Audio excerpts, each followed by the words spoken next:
ఈరోజు మనం చేయబోతున్నాం ఫ్లఫీ ఎగ్ ఆమ్లెట్. కోడి మంద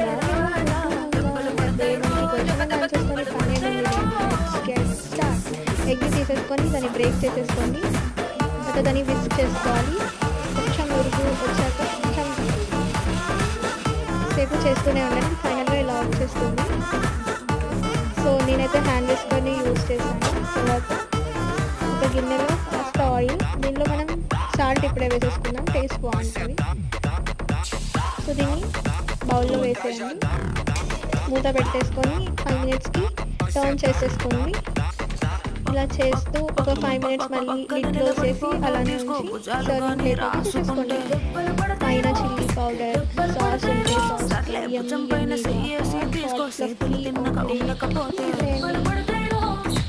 అయితే అదిరింది.